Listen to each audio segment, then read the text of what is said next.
Imagine standing in a room full of people, smiling, clapping, raising a toast, and then watching your entire life explode in front of everyone. Not because of a mistake, but because someone decided to humiliate you in the most public way possible. What if that wasn't the worst part? What if, days later, one of those people ended up dead, and the killer was someone you never suspected? This isn't fiction. This happened. And what you're about to hear will make you question how far people will go to protect their secrets. If stories like this grip you as much as they disturb you, hit that subscribe button and drop a comment telling us who you think the real monster is in this story. We read everyone. The office was dressed up more than usual. Balloons tied to chairs, flowers near the podium, a fancy cake with "Happy Retirement Richard" written in perfect cursive. It was supposed to be a celebration, a goodbye party for Richard Lawson, the company's longest-serving executive. People clapped, laughed, raised glasses. Some looked genuinely happy for him. Others were there out of formality, keeping up appearances in a place where smiles rarely reach the eyes. Richard stood near the center, surrounded by colleagues, shaking hands and accepting gifts with his usual charm. He wore a sharp gray suit, hair combed back neatly, eyes scanning the crowd like a man used to being in control. His wife, Catherine, stood a few steps away. She wore a maroon dress and held a glass of wine, but she hadn't taken a single sip. Her face was still unreadable. A few people tried to speak with her, but she barely responded. She kept her eyes on her husband, watching every move. When it was time for speeches, Richard stepped forward first. He thanked his team, shared a few dry jokes, spoke about legacy and growth, about leaving behind a strong foundation. He ended with a nod to his wife, calling her his biggest support. The room clapped politely. Then Catherine walked up to the microphone. She smiled briefly, glanced at the crowd, then looked straight at Richard. Her voice was calm, too calm. She started by talking about their marriage, the early years, the sacrifices, the long hours he spent building his career. Then her tone shifted. She said she wanted to thank someone else too, someone who had clearly meant a lot to Richard over the years. Her name was Elena Brooks. She said it slowly, clearly, like she wanted it to echo in the room. The crowd turned silent. Catherine didn't stop. She spoke plainly. Richard had been sleeping with Elena, his secretary, for over 10 years. Not a fling, not a mistake, but a full affair that lasted longer than most marriages. Some people gasped. Others stared at the floor. Richard froze. He didn't say a word. His smile vanished. Elena, who had been standing near the back, turned pale and rushed out. Catherine placed her wineglass on the table and walked away without another word. The party collapsed. Conversations turned to whispers. Some guests left early. Others stayed behind, pretending to help with cleanup while talking about what they had just heard. The celebration was over. But no one could guess that this night was only the beginning, that one affair would soon lead to a murder, and that the truth would be far uglier than anyone imagined. 1 week after the retirement party, the city woke up to a quiet shock. News broke early in the morning. Elena Brooks was found dead in her apartment. Her neighbor had called the police after noticing a strange smell and unanswered knocks for 2 days. Officers forced the door open and found her lying on the bedroom floor. The scene looked like a suicide. Pills scattered on the nightstand, an empty wine bottle on the floor, and a note placed near the bed. But something didn't sit right. Detective Sarah Hayes was called in shortly after the first responders. She had seen plenty of real suicides, and this didn't feel like one. Elena's body was limp, but there were bruises on her wrist, grip marks. There was also a deep cut on the back of her head, half covered by her hair. The note on the nightstand was short and vague, just 2 lines scribbled in a shaky hand. "I'm tired, I can't take this anymore." Sarah found it too neat, too perfect. Suicide notes weren't usually this brief or clean. As officers combed through the apartment, more questions surfaced. A glass with fingerprints that didn't belong to Elena. No sign of forced entry. No struggle in the room, but the placement of items looked staged, like someone wanted it to look peaceful. There was also a locked drawer in the bedside table that had been forced open. Inside it, they found some old documents, receipts, and a personal journal. Nothing looked alarming at first glance, but Sarah made sure to take everything in for closer inspection. The autopsy report came 2 days later. Cause of death: blunt force trauma to the head. Toxicology showed mild traces of sleeping pills, not enough to kill her. The suicide theory collapsed. It was now a murder case. Sarah reviewed the timeline. Elena was last seen alive the night after the retirement party. She hadn't shown up at work since. Her phone was off. No outgoing messages. No calls. No one had reported her missing. Not even Richard. Sarah didn't miss that detail. Richard Lawson hadn't even checked in on the woman he had been secretly involved with for over a decade. He gave no statement, didn't attend the funeral, didn't even send a message to her family. When asked, he said he was trying to stay out of it. Sarah had dealt with enough men like him before, polished on the outside, rotten underneath.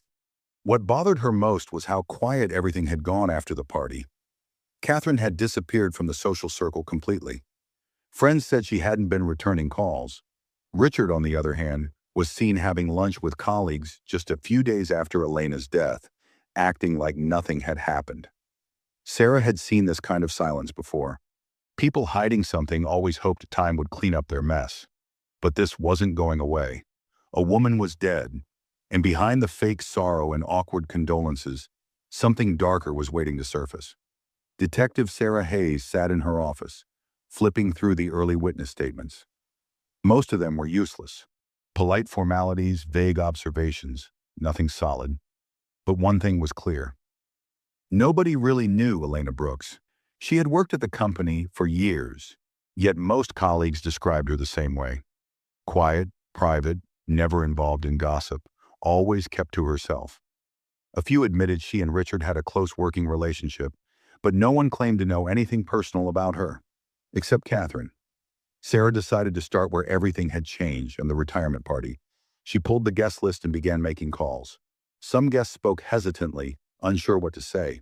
A few admitted they had always suspected something was going on between Richard and Elena.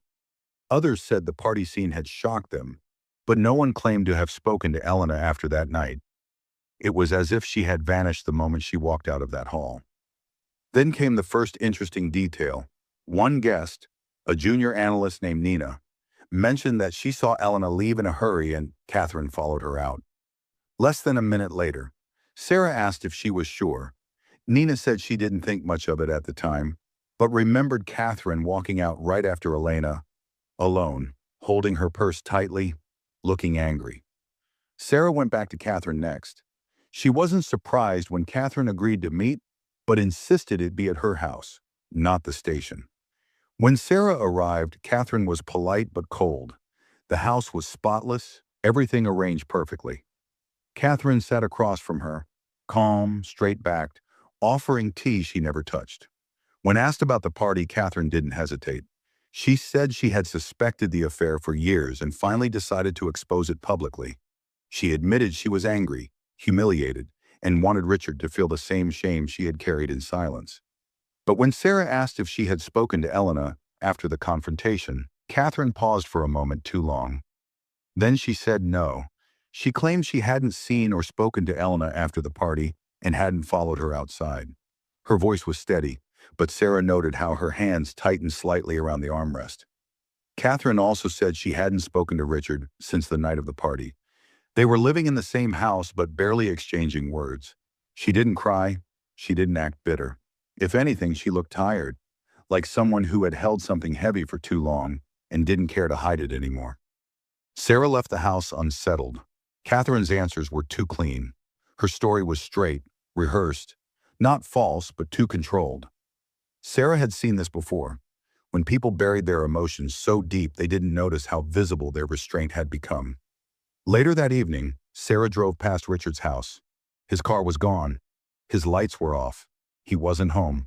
But something told her this case wouldn't stay quiet much longer. Someone had followed Elena that night. Someone had reason to silence her. And it wasn't just about an affair.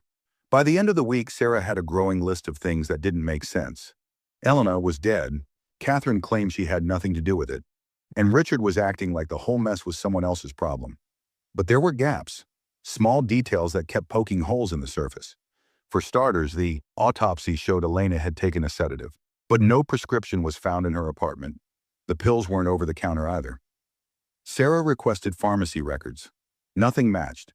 It meant someone else had brought the pills. Whoever it was had either planned to make the death look like suicide or had used them to weaken Elena before finishing the job. Then there was the journal Sarah recovered from the bedroom drawer. Most of the entries were routine. Work frustrations, weekend plans, short notes about daily life. But the last few pages were different. They were scattered thoughts, written messily, almost rushed. One line stood out. He promised he'd leave her, but now he says, "I'm just causing problems." I should have known. Sarah read that sentence 3 times. The he was obvious. Richard. But there was another line just below it that bothered her more. I told him I'm done hiding. If he wants to bury the past, he'll have to do it without me. Sarah felt the weight of that sentence. Elena wasn't just threatening to leave him, she was threatening to expose him. But what exactly was she going to expose? She started digging deeper into Elena's background. There wasn't much. No close family, no previous partners, no history of legal trouble. But one thing came up in a background check. A sealed complaint from 5 years ago, filed internally within the company's HR records. Sarah pushed for access. After some resistance, she got the document. It was a harassment complaint, not from Elena, but Ranan against her. A former junior employee had accused her of manipulative behavior and favoritism. The complaint never reached formal investigation. It was shut down quietly. But what caught Sarah's attention was a name mentioned in the report. Daniel Cross, the same employee who had left the company shortly after the complaint was buried. Sarah tracked him down. He was now working freelance, living in a small apartment across town. When she knocked on his door, he looked surprised but didn't hesitate to talk. He admitted he had a brief relationship with Elena, said it ended badly. He claimed she used him, promised him a promotion, then pushed him aside. He said Richard knew about it and had helped smooth things over to avoid scandal. But then he added something that made Sarah stop. Before I left, he said, she told me she had something on him. Something big. She said she could ruin him whenever she wanted. Sarah left that meeting with more questions than answers. If Elena had leverage over Richard, was that why she ended up dead? Was the affair just one layer of a bigger mess? Back at the station, the lab report on the fingerprints came in. Most were Elena's, some belonged to maintenance staff. Standard. But one print from the wine glass didn't match anyone in the database. Not Richard, not Catherine, not Daniel Cross. Sarah leaned back in her chair. That one unknown print was a problem. Or maybe the key. Someone else had been there. Someone no one was talking about. And now the simple story of betrayal and revenge had started twisting into something far more dangerous. The unknown fingerprint kept bothering Sarah. She couldn't shake it off. Everyone assumed the list of suspects ended with Catherine, Richard, or maybe Daniel Cross. But this print suggested something else. Someone no one had accounted for?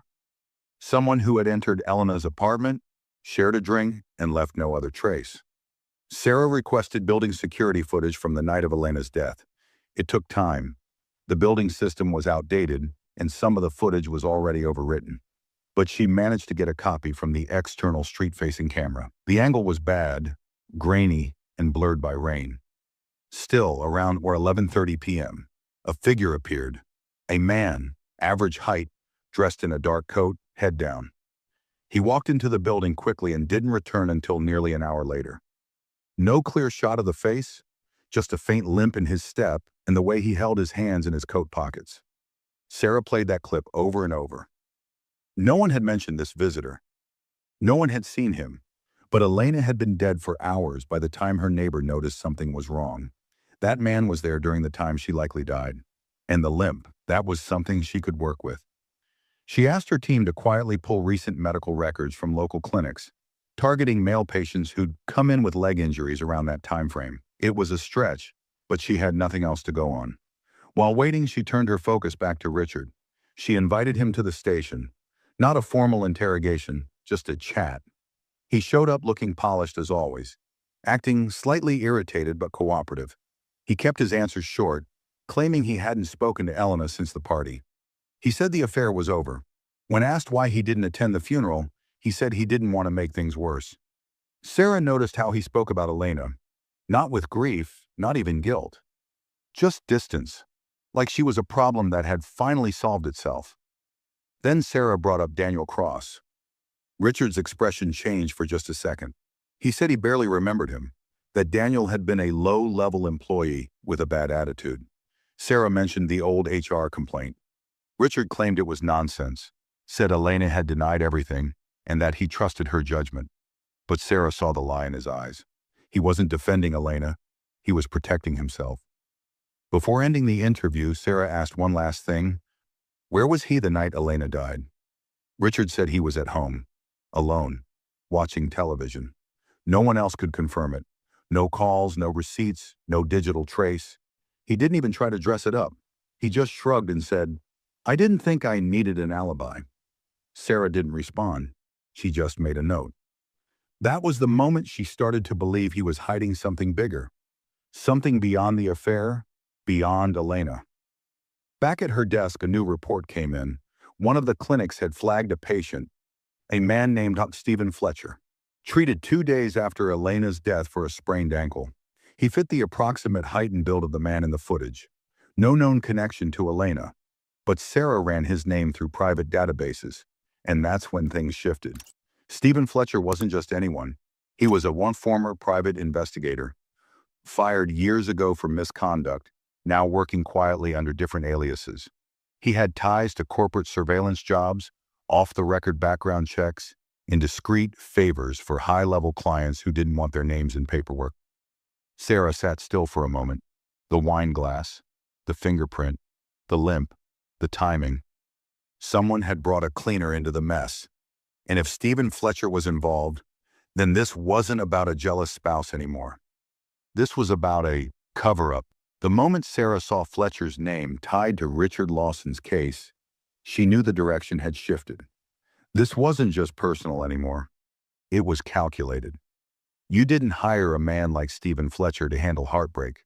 You hired him to clean up a mess before it turned into a scandal. Sarah dug into Fletcher's history. His name showed up in a handful of private contracts. Companies wanting internal affairs handled quietly. Former spouses trying to track cheating partners. High-level executives paying him off the books to deal with what they didn't want the law to see.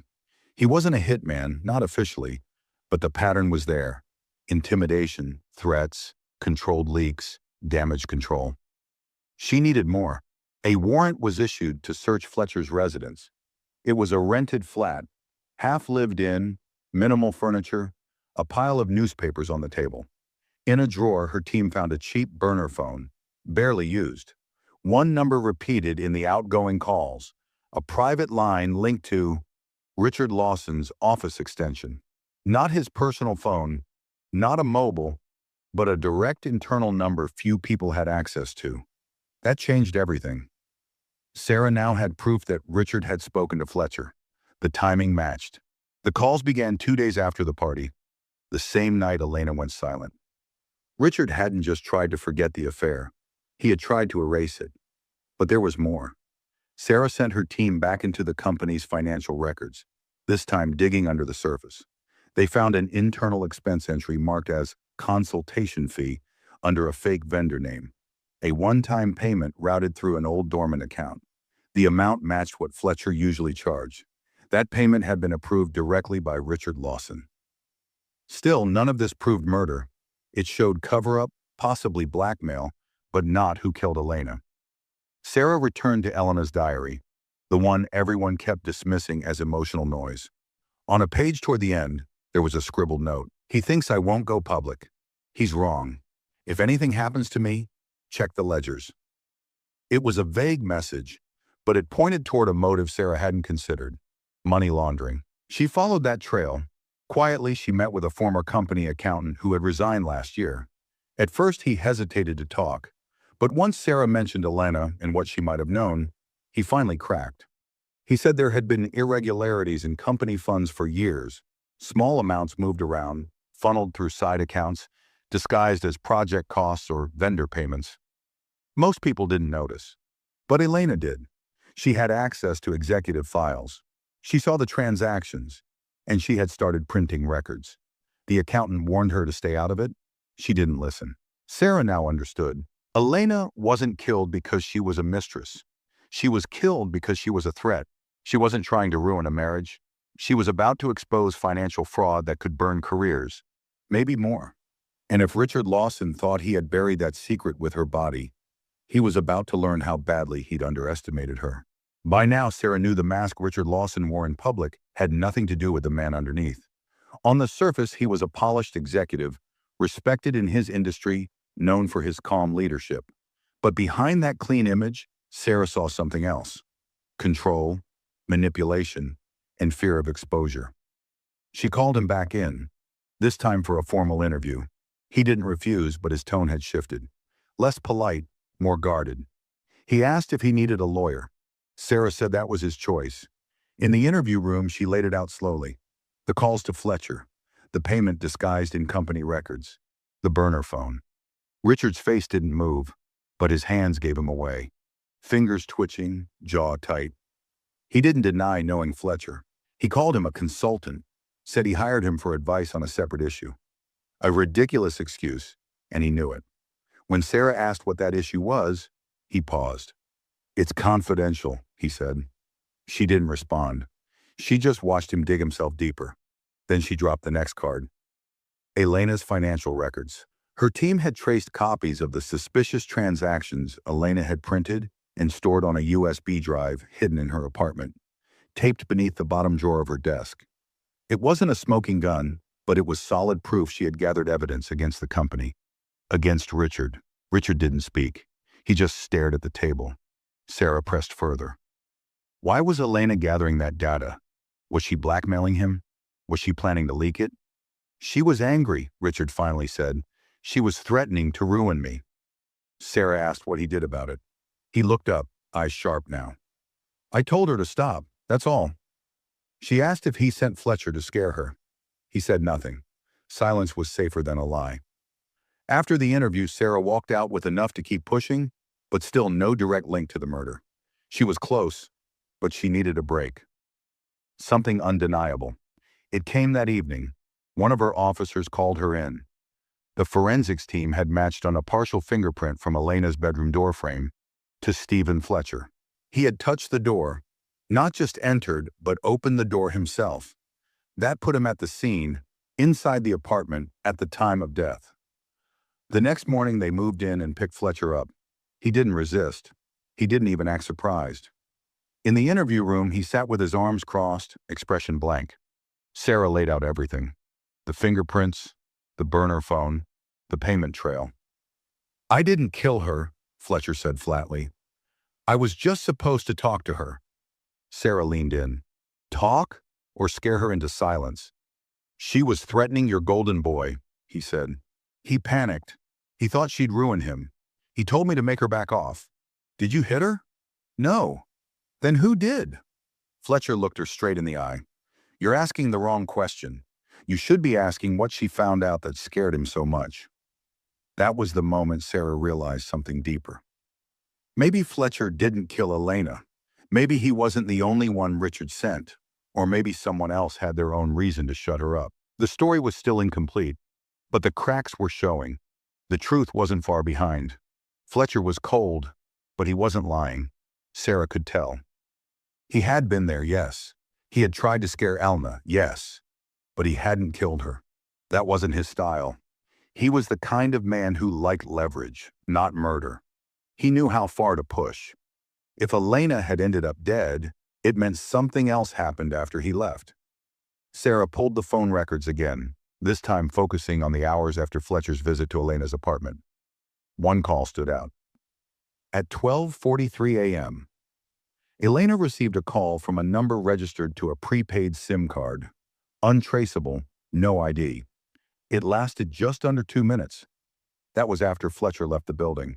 Whoever called her after Fletcher's visit might have been the last person to hear her alive, or the last person to see her alive. Sarah returned to Elena's diary. There was something that had been bothering her. A few lines in the earlier entries, easy to overlook at first. repeated mentions of someone she called the Watcher. She wrote that he used to linger near her office, sometimes outside her apartment building, not threatening, not saying anything, just there. She thought it was a jealous ex at first, but then she wrote, "It's not Richard, it's someone else. Someone who thinks I owe him something." Sarah hadn't taken those lines seriously before, but now they looked different. Elena might have been hiding more than one secret. The affair with Richard wasn't her only entanglement. Later that night, Sarah got a call from the forensic analyst. They had finally decrypted files from Elena's USB drive. Among the financial records and transaction copies was a second folder, hidden in a subdirectory. Its name was strange, just a string of random letters.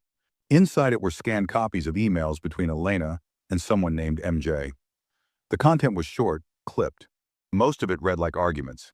One message stood out. "I warned you, if you push him, I'll do what he can't."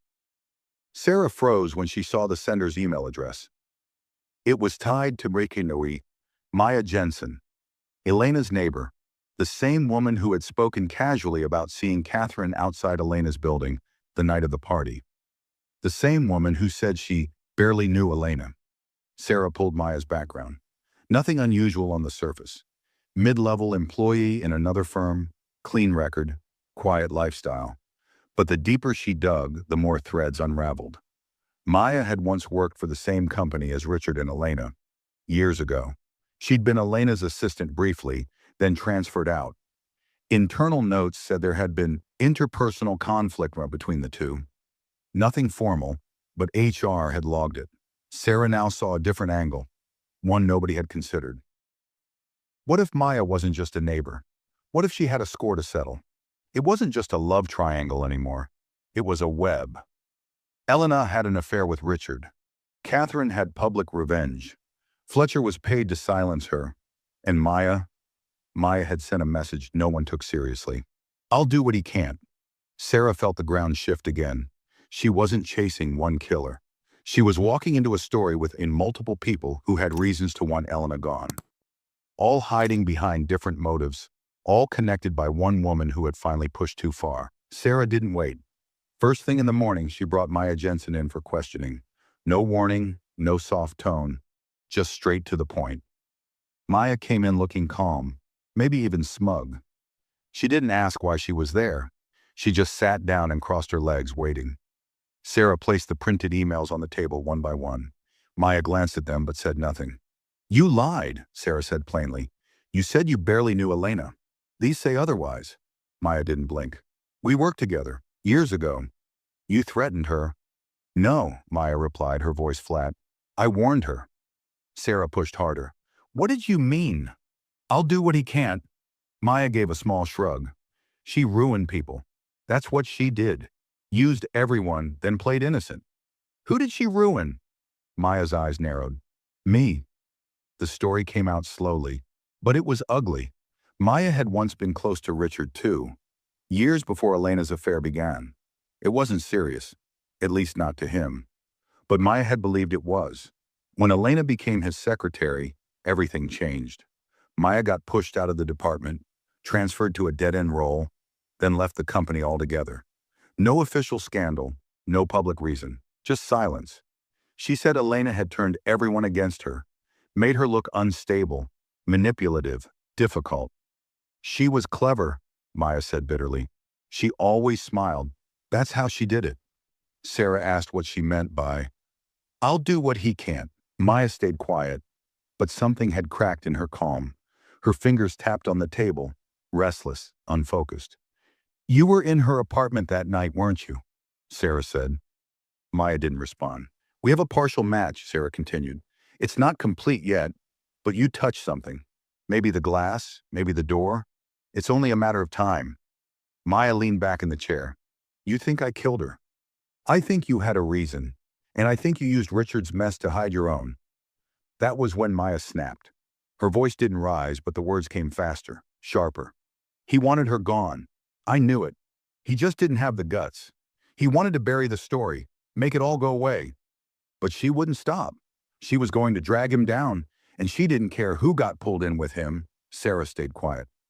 I went there to talk, Maya said finally. That's it. Sarah didn't answer. She just stared at her. Maya looked away. She laughed at me, she said after a long pause. That's the part I can't forget. I told her to stop. Told her it wasn't just about Richard anymore. She said I was pathetic. Said she'd forgotten I even existed. What happened next? Maya didn't speak. Sarah didn't need her to. The silence said enough. That night, Sarah filed a request for an arrest warrant. The fingerprint lab report came in shortly after. It matched. Maya's print was on the wine glass, just like she guessed. There was no more room for denial, but something still didn't sit right. Sarah stared at the case file late into the night. Elena had made enemies. She had crossed lines. But something about the final scene, the way the apartment was staged, the missing files, the forced drawer, still felt off. Maya might have killed her, but someone else had cleaned up afterward. By now, Sarah had two things: a killer in custody and a case that still didn't feel finished. Maya Jensen had confessed in her own way, even if she didn't admit everything. Her fingerprints were enough. Motive, opportunity, emotional trigger. It all added up. But Sarah couldn't ignore the details that still stuck out like splinters. The drawer in Elena's bedroom had been pried open, not smashed. That meant someone had searched it carefully. The USB drive Elena had used to store the financial records had been hidden under a false panel, but that spot had already been disturbed when Sarah's team found it. Not completely missing, just disturbed, as if someone had been there and either failed to find it or found part of it and left the rest behind. Sarah went back over the evidence list, checking each item logged at the crime scene. And there it was, an item no one had questioned at the time, a flash drive found in Elena's desk drawer. But when Sarah compared its contents with the drive hidden under the panel, she noticed something strange. The second drive was a decoy. Most of the files were harmless, nothing damaging. The real data was on the hidden one, which meant someone had already searched the place and left behind a decoy to throw them off. Sarah knew Maya wasn't capable of that kind of cleanup. That wasn't her style. That kind of move came from someone experienced in hiding things. Someone who knew how to cover a trail. Someone like Fletcher. She called him back in. This time she didn't ask. She told. Sarah laid everything out. The fingerprints, the apartment scene, the missing files, the planted decoy drive. Fletcher sat still, listening, saying nothing. You went back after Maya left, she said. You cleaned the place. You found the files, replaced them with junk, and got out before anyone noticed. He smiled faintly. You're giving me too much credit. No, she replied flatly. I'm not. You were paid to protect Richard. You thought the files could destroy him, so you covered his mess. Still, he said nothing. Sarah leaned in. But you didn't know Maya would kill her, did you? You thought it was just pressure, a scare job. You didn't expect a body. Fletcher looked away, then finally spoke. I told him it was a bad idea, told him not to get others involved, but he panicked. You cleaned a murder scene to protect a man who threw you under the bus the moment the pressure came. He paid well, Fletcher muttered. That's what mattered. Sarah knew she couldn't get him for murder, but obstruction of justice, tampering with evidence, unlawful entry, destruction of material in a homicide investigation, that would hold up. She had enough to lock him away for years. Later that evening, she sat alone in her office, writing up the final report. Richard Lawson was still walking free. Technically, he hadn't touched Elena. No proof he knew Maya would kill her, but his hands were all over the mess. He had used others to do his dirty work. One to scare, another to silence. He was never brave enough to pull the trigger himself. He just made sure someone else did. The system wouldn't charge him. Not without a confession, not without a direct link. But Sarah added his name to the case file with one note beside it. Instigator, not clean, not innocent. Elena Brooks died because she touched the wrong secrets. Maya Jensen killed her because she let old wounds fester.